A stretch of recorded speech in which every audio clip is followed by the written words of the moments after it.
Today, we're diving into a kingdom built on gold, guided by the spirit world, and whose history is literally chronicled in threads of vibrant silk. We're exploring the world of the Asante people of Ghana, a culture where every single symbol tells a story. So let's get right into it.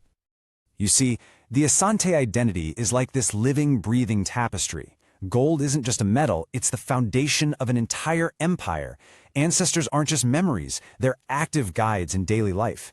And stories aren't just tales you tell kids, they are woven into the very fabric people wear. All these threads come together to create a culture that's just uniquely resilient and fascinating. And that's really the big question we're going to explore, isn't it? We're going to pull on these threads one by one to see how this incredible society was built and, what continues to make it so unique even today. Okay, so first, let's get our bearings. Where are we talking about? The historical heartland of the Asante is in the forested region of modern-day Ghana, with the city of Kumasi right at its center. As a huge part of the Akan ethnic group, they built a state so powerful and influential that it truly shaped the history of all of West Africa. First up, let's look at the foundations. The Asante didn't just appear out of nowhere. They forged an empire that became one of the most influential powers in West Africa. So picture this, it's around the year 1700, and the Asante Empire just explodes onto the scene. Under a visionary leader, Osei I, a bunch of smaller states were unified into one single, powerful kingdom. And for the next 2 centuries, they thrived, controlling huge territories and critical trade routes. But, as history often goes, this power couldn't last forever. By 1900, after a series of intense wars, the expanding British colonial forces brought an end to the independent Asante Empire. Now, at the very heart of this empire was, and still is, the Asantene. This title means so much more than just king. The Asantene is both the political and the spiritual head of the Asante people, elected from a royal family and guided by a council of wise elders.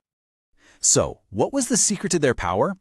Well, it was really a 3-part formula. First, a really sophisticated political system that blended the authority of hereditary rulers with the input of elected officials.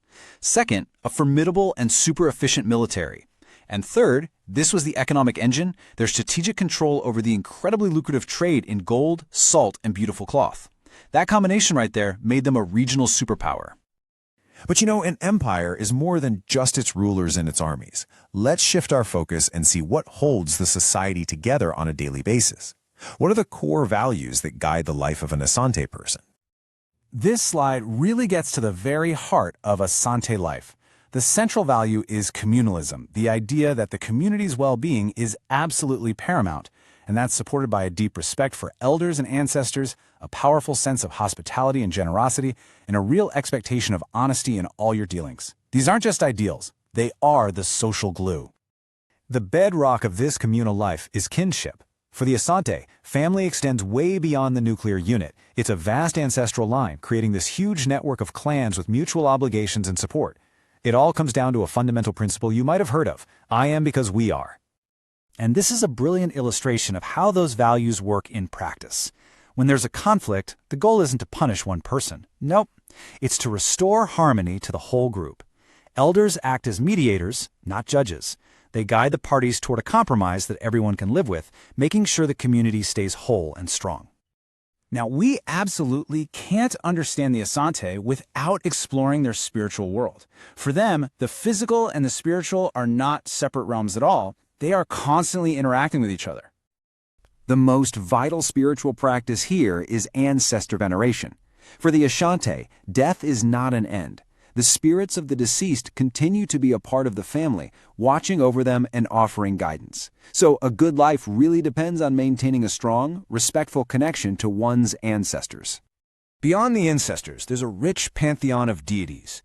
At the very top is Name, the supreme being or sky god. Below Name are powerful gods who govern the natural world, like Asase Ya, the goddess of the earth. And then, interacting most directly with humanity, are the Abosom, a whole host of lesser spirits who act as intermediaries and protective forces. But how are all these spiritual beliefs brought to life? Well, through vibrant community rituals and festivals. Events like the Aquacidai are these massive public ceremonies. They are a time to honor both the ancestors and the gods, which reinforces the spiritual bonds holding the entire community together. This brings us to one of the most visible and celebrated aspects of Asante culture, their art. But for the Asante, and this is key, art is never just for decoration. It's a language. I bet you've seen kente cloth. It's famous all over the world for its stunning beauty. But every single color and every pattern has a specific meaning. Wearing kente is like wearing a story. It can communicate proverbs, tell you about historical events, or signify the wearer's status in society. It's literally a textile that speaks. Another powerful visual language is found in Adinkra symbols. These are hand-printed onto cloth, and each one of these little symbols represents a specific concept, a proverb, or a piece of wisdom. It's a way of wearing your philosophy, of embedding moral guidance directly into your art and clothing. And this incredible artistry extends far beyond textiles. The Asante are masters of wood carving, often creating objects that tell folkloric stories. Their pottery is both functional and just beautiful. Their gold and brass work is legendary, and of course, their identity is deeply tied to the rhythms of their talking drums and the movements of their dances, which are, you guessed it, also forms of storytelling.